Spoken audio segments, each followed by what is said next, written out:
You're safe now. It's time to rest. Let the day gently fall away.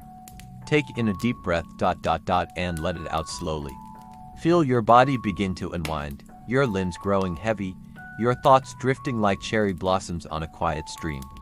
You are entering a place of peace. Imagine the soft hush of a cedar room, the scent of aged wood warm and comforting. Touched by time, a paper lantern flickers gently. Casting golden light on ancient walls. Let us begin. Our story today begins deep in old Kyoto, where time moves like molasses through the silence of tradition. Tucked in the heart of a quiet temple, past rustling bamboo and over a bridge of smooth stone, there is a chamber known only to a few, the Scroll Keeper's Sanctuary. Here, in a room bathed in amber light and perfumed by sandalwood, sits an old monk in robes the color of rice paper. His name is Kitsu. Each evening, as the cicadas fall silent and the stars yawn into the velvet sky, Kitsu performs his sacred ritual. He kneels before a lacquered chest bound in brass, its hinges sighing softly as it opens. Inside, illuminated scrolls, centuries old, resting like slumbering spirits. He selects one, gently, reverently. The scroll crackles faintly as it unfurls, the sound like autumn leaves underfoot, delicate, dry, ancient. A sound that tells stories of hands long gone, and poetry barely whispered across generations. Kitsu lights a single candle, its flame dancing like a memory, and begins to read not aloud, but with his soul. The room hushes, the air thickens with tales. Tonight's scroll is inked with the tale of Princess Aoi, a Heian beauty, who wove poems from moonlight and mist.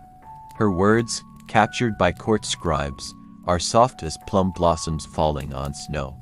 She wrote not with brushstrokes, but with breath. In moon's embrace, I wait unseen. Beneath the pine, my dreams convene. The monk's fingers glide over the calligraphy, not to read, but to feel. To trace the thoughts of those who came before. The ink is dry, but the soul within it still stirs. Outside, the wind caresses the bamboo, rustling a lullaby. The old cedar beams groan gently, as if sighing in rhythm with the earth's breath. Kitsu pauses, listening not just with ears, but with presence. His heartbeat aligns with the room's quiet pulse. Tonight, he doesn't just read the scroll, he lives it. He sees Princess Aoi walking through a lantern-lit garden, her sleeves trailing like clouds. He hears her laughter echo in empty chambers. He feels the aching poetry she once penned into scrolls like these, preserved by scribes with reverent precision. They, too, sat where he sits now, their brush tips trembling with the weight of history.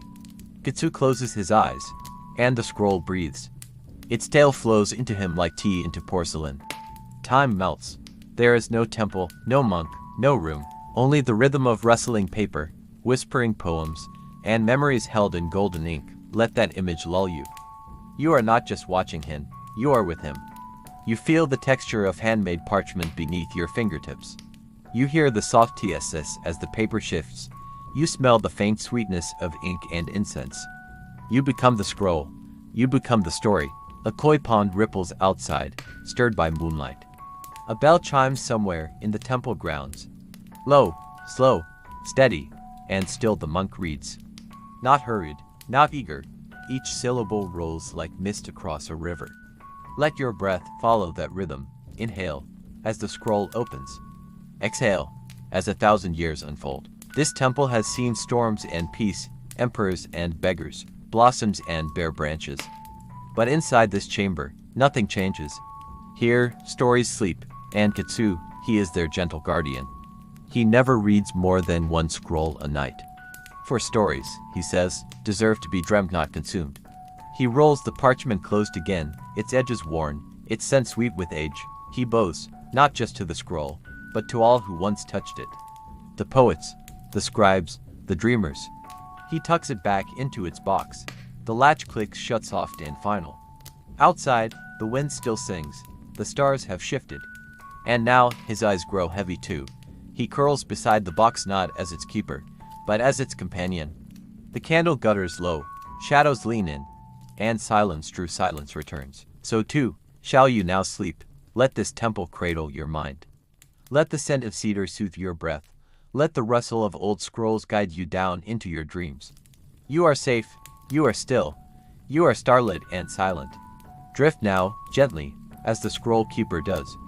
Now, my friends, I want to ask you, what did you learn from the story?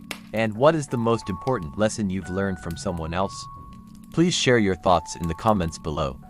Your stories and reflections might inspire others and create connections among us. Don't forget to hit that like button if you enjoyed this tale.